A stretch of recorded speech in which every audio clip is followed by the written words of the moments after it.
Depends who you're working for, right? But actually, it's in a general agreement from the customer. If we sign something with Bosch, for example, they will give you one, exactly. Yeah. But I'm sure they have templates where we sign. We have to sign anyway, and I think they're pretty strictly so. It's a gray zone. Exactly. Companies of that size, they usually have to meet and make them compliant to be compliant with GDPR. However, this would certainly also be a topic that would be addressed by your customer, because they usually, depending on how big they are, they have an organization for that. So they have more to lose, they have to... Yeah, in reality this would be the case, yes. So usually they would approach you with that. However, as a processor under GDPR in the future, your customer, and within these data processing agreements, there are a lot of topics, a lot of support work you have to do in order to enable your customer to fulfill all these data protection requirements. So if you look at the drafts of these agreements, you always need to ask yourself, can we provide that free of charge, or is there something where we should even look at the cost side of it, right? Because the support with the data privacy assessment could be very time consuming, right?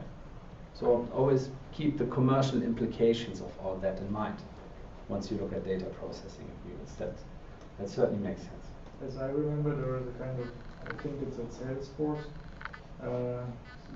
in those times where I was a consultant, it was like the data is storaged on our servers, and if you want the data, you have to pay us, so we it's a kind of service fee to export the data in a special format. And well, yeah, I mean, if you're a service provider, you can make that a provision in the agreement. Of course, you can do that. There's nobody telling you this is not allowed. But this is exactly the reason for why some companies have that in their data processing agreements, because they say it's a costly process. It's effort for us to restore the data and to transmit the data back to you. They say, well, we just want to get paid for that, right? But again, it's no legal issue, it's a commercial issue. I just wanted to raise the awareness that under GDPR, the set of services around data protection that a service provider has to provide to end customers will be a broadened scope. Right now, it's, to be honest, when we negotiate data processing agreements, and I do that a lot, I would usually not negotiate too much on commercial terms or liability. But in the future, under GDPR, that's going to change. A lot of companies are right now starting to look at data processing agreements also from a commercial point of view, because it can actually mean a lot of work. Data access, we talked about that. Deletion, so just keep in mind, there could be the possibility that at some point in the future someone approaches you and says, I want to know my data, I want to have access to my data, I want to have my data deleted, so you would need to have some sort of a process for that. You just need to be able to make it work. So this is something that you would need to implement. Data portability, same thing. And then procedures, documentation. Like I told you, it's quite hard for me to tell you that like one of you or two of you would be subject to these documentation requirements. Because for that, in order to give you a final answer on that, we would need to look in more detail into your business model. However, could well be, depending on if you have like a bit more sensitive data. So if you, for example, if you process location data, that could certainly be something where you would need to have a documentation, right? Need to do a check on that, but yeah, could be.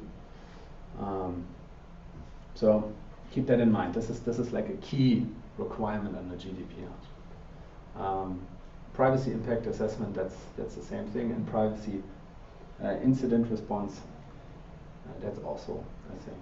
Well, and then we learn privacy management systems. It's not so much of a topic for you because of the size and the stage of development you're in right now, but certainly something for the future. Where to start? I just want to make it quick, just to give you an impression on how we approach these topics. For me, when we started out these implementation projects of the new data protection framework under GDPR, we looked at it like you would look at an IT project, right? So in the first step, we always did a planning and conception, because if you talk to a huge organization, you would need to make plans before you start and run such a project, obviously, right? The next thing we usually do is we do a data mapping, because we want to understand, when we look at the company, where is personal data? Because usually all the companies that we're working for, they don't know it themselves. They have a good idea of it, but if you would ask them, please tell me where personal data is located in your systems, they would say, well, I know some spots, but I would never tell you all of them because I don't know them. So this is an exercise that we're doing a lot. I'm doing right now one of them. It's really interesting, and depending on the size of the company, that can take really long, that data mapping. The next thing then would be, well, we look at it from a legal perspective. Now we know all the procedures, and we have to make sure that all the procedures are aligned with data protection law. Could also be a process that could take a while. Then, of course, implementation, training, and then going live. So the concept itself, I think it's quite easy. It always depends on the size of the company we're looking at. In your case, this could be an exercise we could maybe do in a couple of weeks, maybe.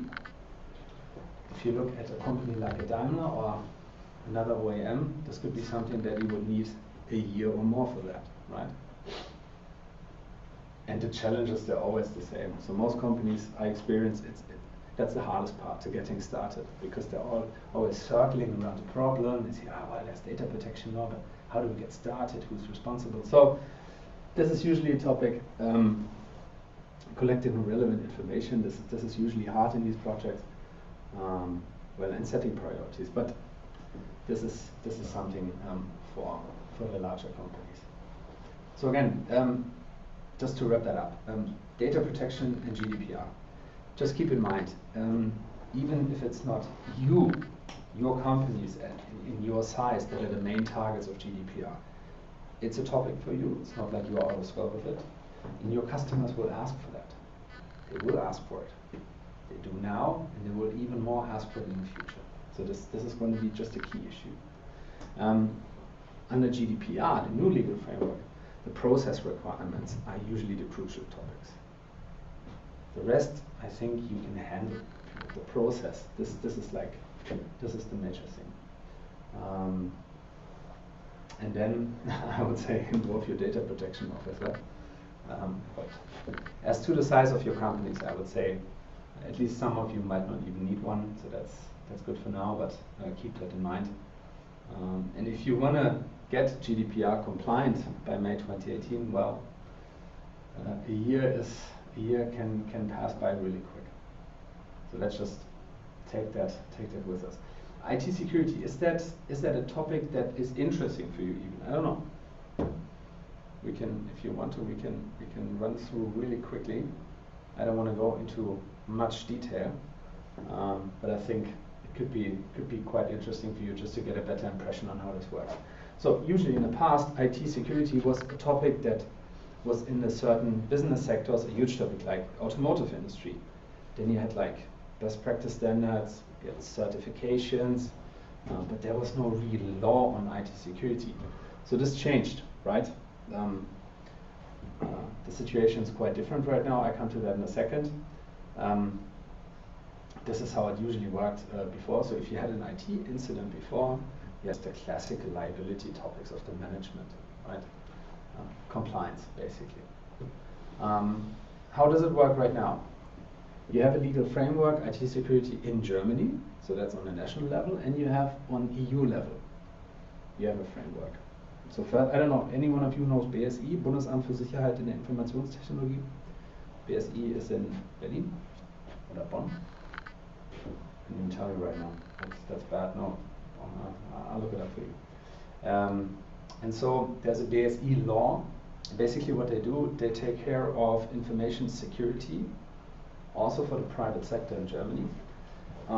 There has been a revision of the law in 2015, and some of you has heard the term CRITIS. Ever heard that? I'll come to that in a second. So this is number one tier. Then next thing, if you provide telemedia services, so it could be a website, it could be an application.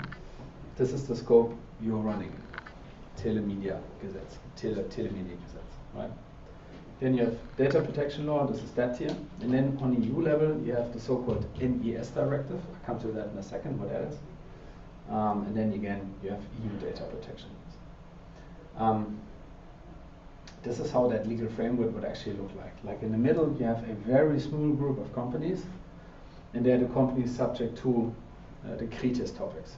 So these are usually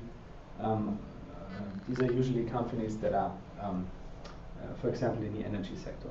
So if you run power plants, if you are Stadtwerke for water supply, right, you would be in here CRITES.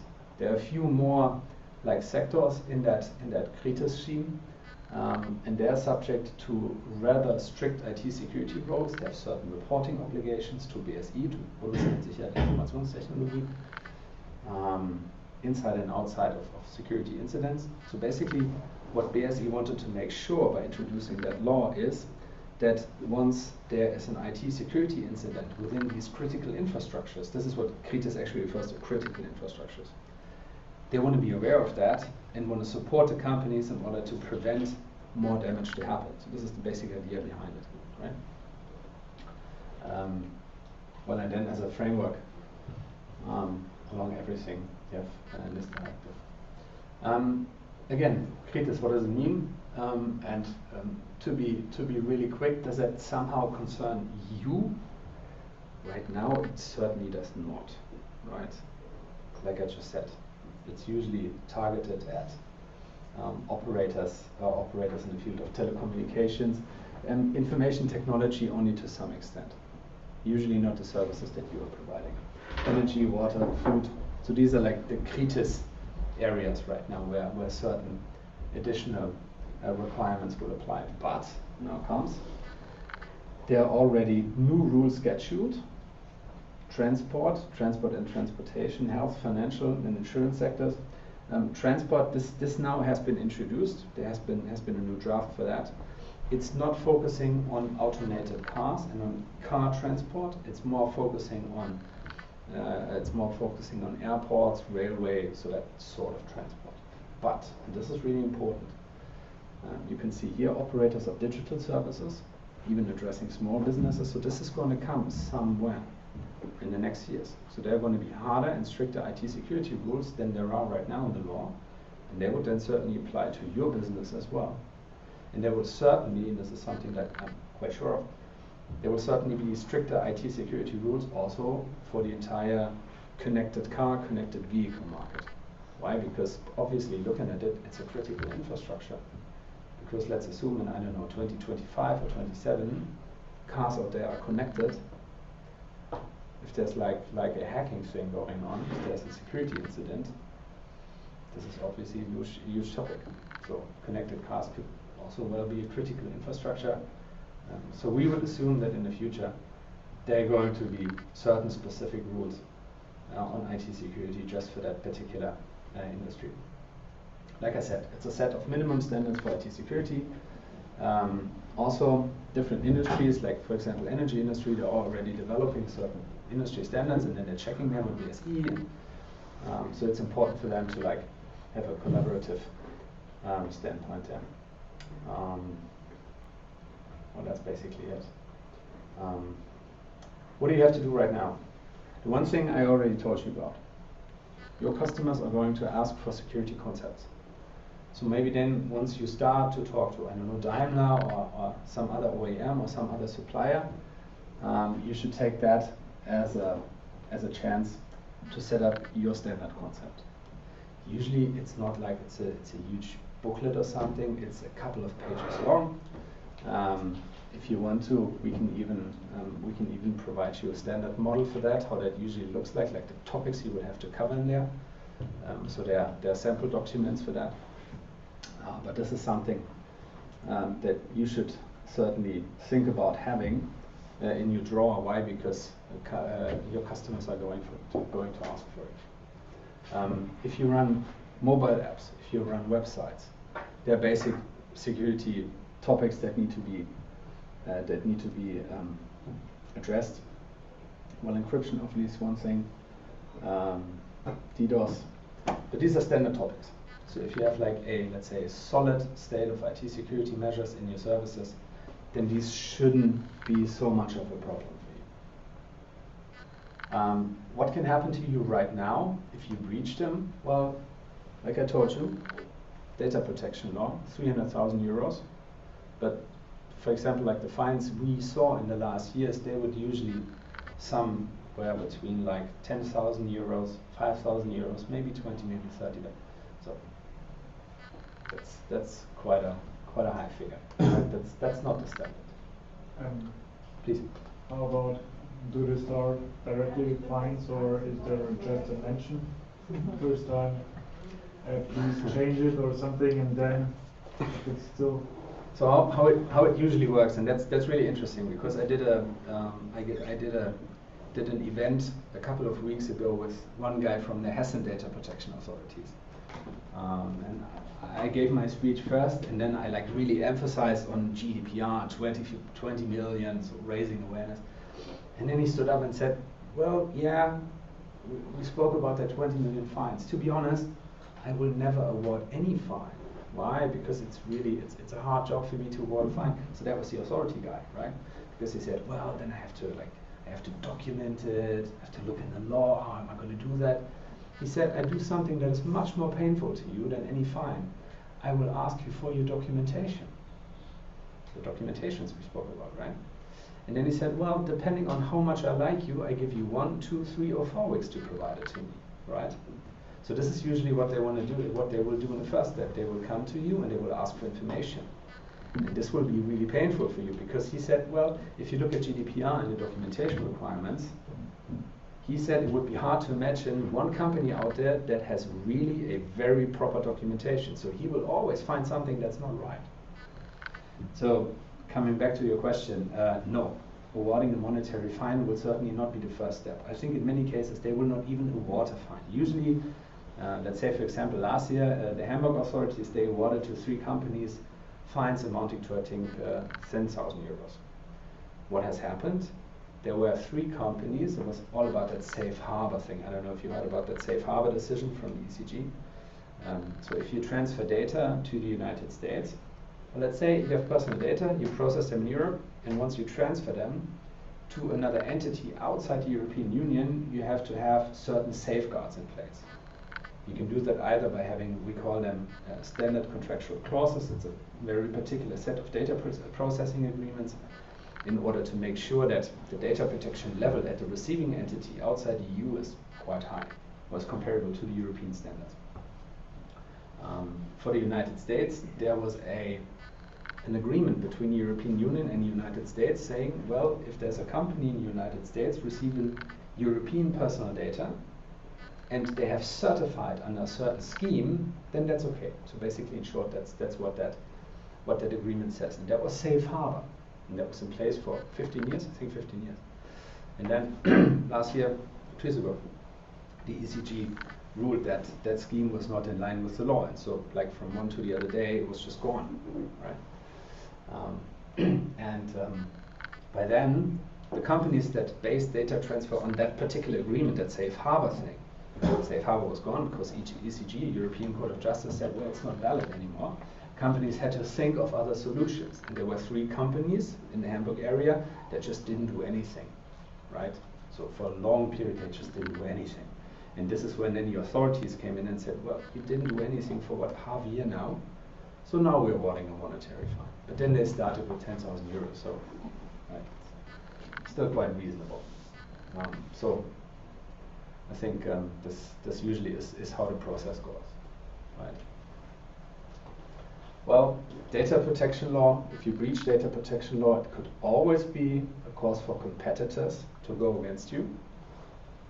Can be, depends if you work personal data or not.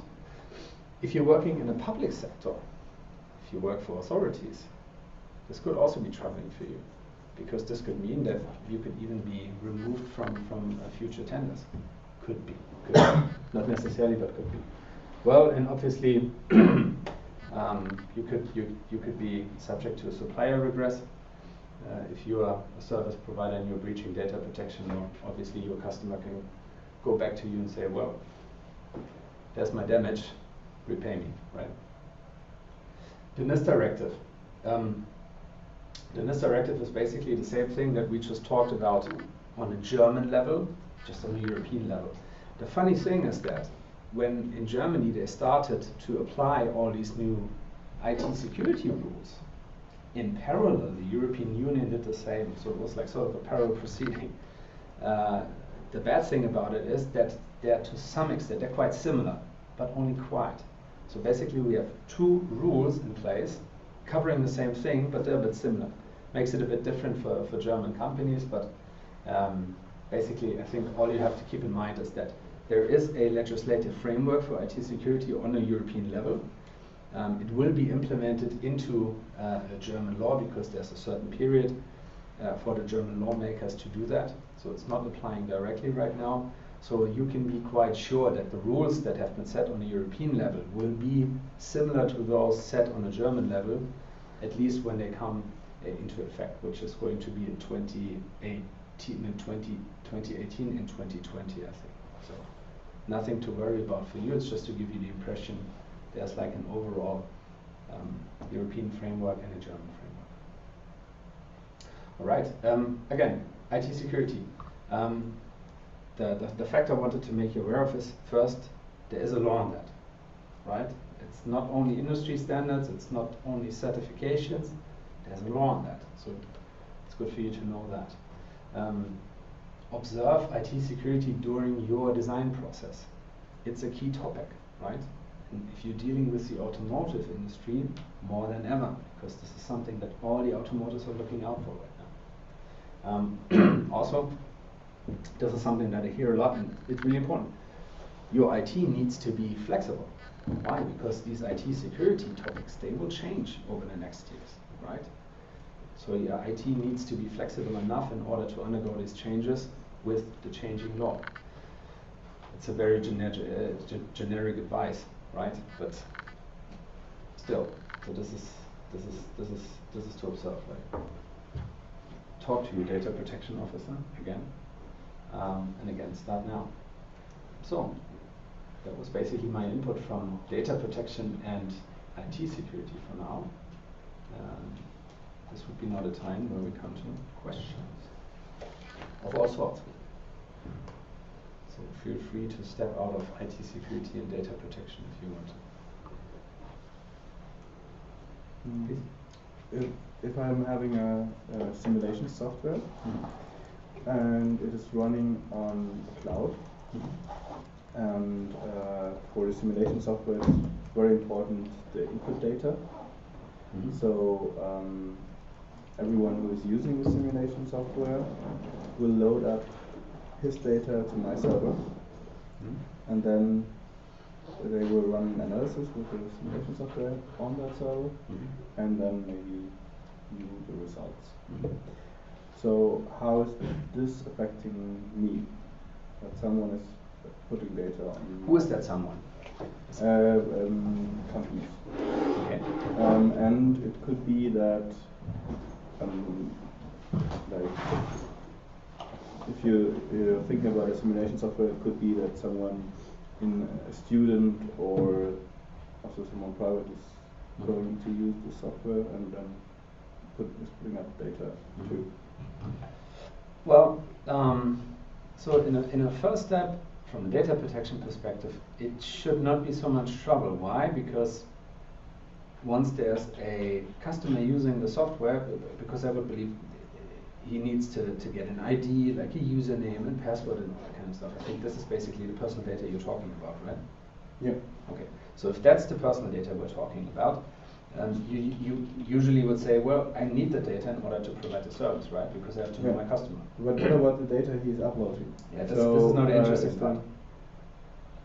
It could be everything. So, yeah. But so it's not my. What you should have in place. Well, it's always the same. It's always the same picture, right? Here's the end customer, right? It's the B2C customer, right? It's the car driver. There's your customer.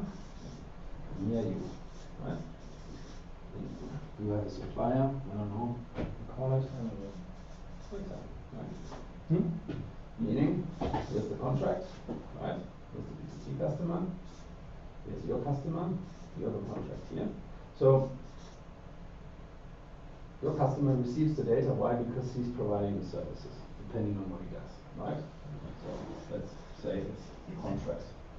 Maybe it's consent, for whatever purpose, right? So you are working that personal data on behalf of your customer. You're not using the data for your own business purposes. You're using it to provide your service. So you would have a data processing agreement with your customer in place. And within that data processing agreement, you would make the customer list the data that you receive. Because we usually have like annexes annexed to these data processing agreements. And there you would need to provide information on what's the type of data that I'm collecting and processing. What's the purpose of the processing? You would have like just a really generic short description of the service, etc., etc. So this is the concept of these DPAs. So everyone who is, if it's a website and someone is getting a like trial account, test the software, I have to ask for a DPA, and he's has to list me what he's uploading there. Well, like this would be in theory. From a practical perspective, what you should do is that you have two options. Option number one, if you now talk about trial, that's always the thing. Why? Because I mean, it's not a customer you make any money with, so it's for you it's just painful in order to set in motion all that data processing. The other thing is painful too, because if I tell you you have to do a DPA, then they say just use another simulation software. Exactly. So what you could do is the following. You could set up your own model DPA, right? Which says that it's your problem. You can upload every data you want, but you have to have consent for that. Well, no, not. Well, you wouldn't address that, but you say, well, look, customer, my service provides to you the following. And in terms of using my service, you will certainly, or you may upload personal data. Yeah. That might include, I don't know, customer names, and so on and so on. So you would just provide like a generic explanation for that, you know? And then you would provide us like a bit of explanation on what your software does. Usually you have that in your service agreement because you have some sort of use term, so that's already in there too. And then, because your customer will need to accept some sort of use terms, imagine, right? And so you would attach these DPAs to these use terms and make it just subject to your agreement. You would just include it in your standard use terms. Problem? In the German law right now, this one has to be a signed hand signature. So this is something that will be hard to realize for you. So again, you have two possibilities. You can say, I don't care. Some companies do that. Not many right now, but some companies do that. So you basically just make it part of your terms and conditions as a standard term. So you just put it in. So once you have trouble with the authorities, you can at least present to them, well, I have it in my agreement. Yes, it's not hand signed, but it's in there, right? Even if they click an option. Yeah. This is because in the German law it says it needs to be schriftlich. This is what's in the law, right? And then the other option would be that you try to think of or implement a process that triggers once like the user is going to sign up. You have like a checkbox and say, well, you have like someone has to enter their email address and you will send the DPA via email. They have to print it out, they have to sign it, and then we return it to you, something like that. So it could be a combination of terms of use and DPA, and we just sign that, and that would be like the perfect way to do it. If you have a good paying customer and it's a company, you could maybe. Okay. And then next question: that what if I'm doing a marketplace?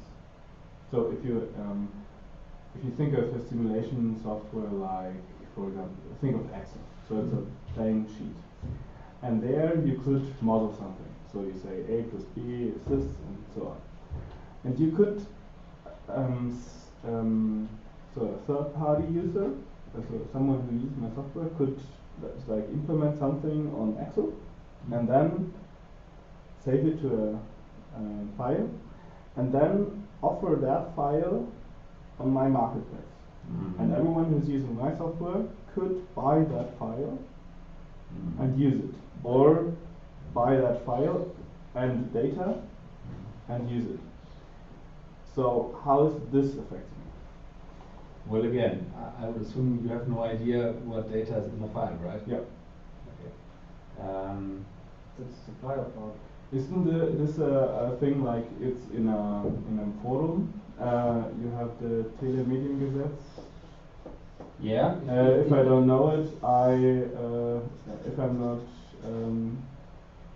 how you say, if nobody tells me, I don't have to do anything. But if I know that there's personal data in there, I have to do something. Or is it not applicable? Well, I mean, yeah, sort of. I mean, step one, I think you need to at least assume that there's personal data in there, right? Do you already know use cases? Do you know of use cases where personal data is shared via your services like that? That you're allowed to upload any data and So save inside. I think you would need to assume that there is personal data. So it's hard not to, right? So again, in this particular scenario, you would be some sort of a broker, right? Like a middleman, just a Vermittler, which is a platform provider. Same example, right? You have your customer one using your services to provide that one sheet on your platform. Then you have a customer two, and that customer says, "Well, I want to have that sheet." Mm-hmm. So now it would be interesting, like, what's the contract design? Who buys what from who, actually, right? Is it going to be the customer two buying that sheet from you, or is it that they have like an agreement on that? Yeah, Amazon is doing the. If it's a marketplace, then it would be like that. Right? Okay, so this would be easier. Well, yeah, certainly from a data protection perspective, it would make things a lot easier for you. Yes, from the business point of view, I just make that provision.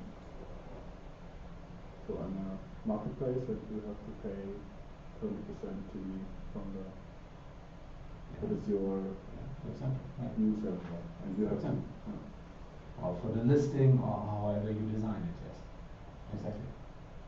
Okay. So that could be something. I mean, it's sort of the differentiation between like a reseller model, right? This would be a reseller model. Yeah.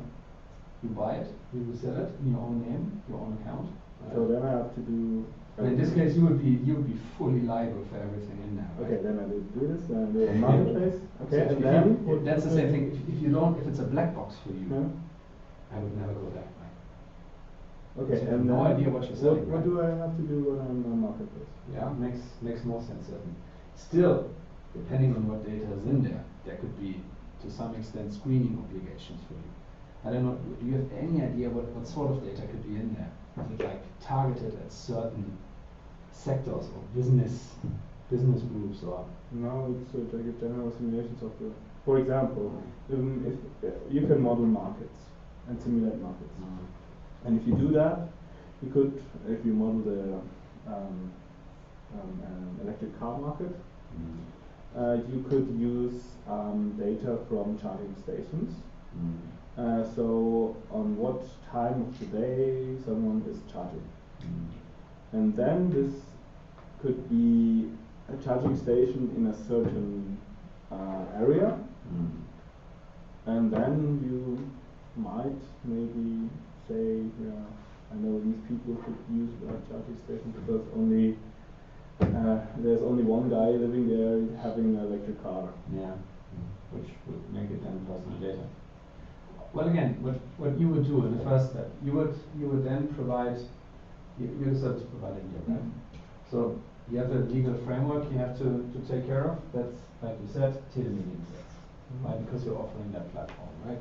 Meaning you need an imprint, so all the standard stuff. You need a privacy policy, everything that's like the Telemediengesetz. So this is standard work. Then obviously you would have to have some use terms. And you would have use terms in relation to the customer that's providing information, uploading information to you.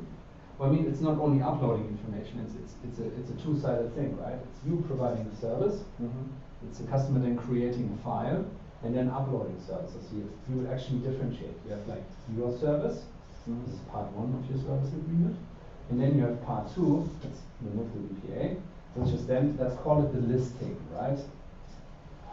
customer one being entitled to list his product on your platform for selling, right? I would just call it listing. You could call it whatever is better, right? So this is part one. This is part two. And in your terms, you would need to address both of these topics, right? The third topic you would address is the GDPR topic we just talked about.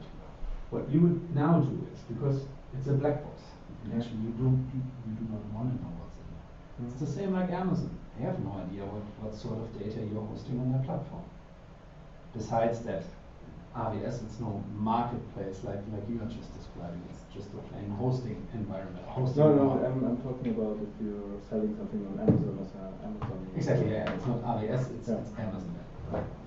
And so, besides that, you would certainly try to get from your customer the commitment that your customer is always observing any applicable data protection law. So, for example, if you need consent, you have consent, etc., etc. And you would have something like an indemnification obligation. Why? Because still you're hosting the data. So let's say there's data in there that is, I don't know, your customer was not allowed to provide or host or sell over your platform. And there's like a third party here and here, and they're actually owning the data, so they could actually shoot against the customer. But let's say it's a small customer, so like nothing to get there, and you're that big. They could shoot against you, right? They could shoot against you in the first step as well, so that doesn't matter. So for that particular case, you would need to have some insurance against your customer one, that they at least would take care of the fact that you're now subject to damage claims and so on and so on. Okay. So you would address that in the use terms as well. Same thing with customer two. Customer two is all customer two is doing is purchase, but it's not going to purchase from you. Basically, it's more like a brokering, let's call it like that. It's not a technical term, because brokerage, like from a legal perspective, is something providing. Everyone, I'm sorry? Providing. Yeah. Providing. Let's call it providing. Hosting, or offering, offering is also a bit different. But the real purchase is here, right? It's going to be quite interesting how you set up your platform and your processes that they can really connect and enter into an agreement. I don't know, you need to think of that. So usually like Amazon would do it, or like eBay does it. The customer one registers, right? And then they can use your service. So this is like step one. Everything's easy, everything's fine. Then they say, well, I produce something using your service, and then I want to enlist on your platform and want to be like a seller on your platform. And then they would have like like their own shop and shop, right? Shop and platform. And then you would give them the possibility to, for example, upload own terms, own use terms, right? So, and within these terms, this is all referencing to customer one, right? Within the terms, you would need a second section that is referring to customer two, right? So you would create sort of like one catch-all thing, describing the different roles, customer one, customer two, and if customer two purchases something on the platform, of course you have to regulate and make sure that no one gets the impression that you are like the guy selling the stuff. Because this is not what you want to do, right? You want to be him being the seller, right? So these would be like the major topics you would need to include. But Amazon does it not very people don't get that. You have what you're buying, the title, and then it means font, blah blah. Exactly. And it's very small. Like nobody but that's enough. That's the basic setup, yeah. You can always make it a bit more detailed and a bit more transparent and whatsoever, but basically that's the setup, that's how you do it. So same like eBay does it, it's like that's the basic setup. Again, and this is now where it becomes interesting for you. Now you receive information that there's a use case of customer one where they are selling, let's say, protected business data. Just for example, what do you need to do now? Now that you know that there's something that is not legal. Usually in that situation you would need to do something, right? Notice and take down. Once you know that there's something illegally going on by using your service by third parties, you would need to be able to handle that scenario. So what you would include in the terms and conditions is, well, once I obtain information that leads me to the assessment that there's something illegal going on, I want to have the chance to remove the stuff from my platform. Let's say this is a file that someone created hours and hours, a lot of work in. They're going to be angry, right? Your customer is going to be angry because they say, well, it's infringing third party, right? So I just removed it. So this is a provision you would need to like explicitly put in your terms. This is a crucial topic for you, right? So it's not like once you know that there's trouble, you need to react. This is what the law says, right? So you need a process for that. But reacting means taking down, or it could be also notifying customer Depends. one that it's It depends. It depends on the severity of it. If it's like real clear to you at first sight that there's trouble, then you might even be required to take it down entirely. Okay. Or let's say at least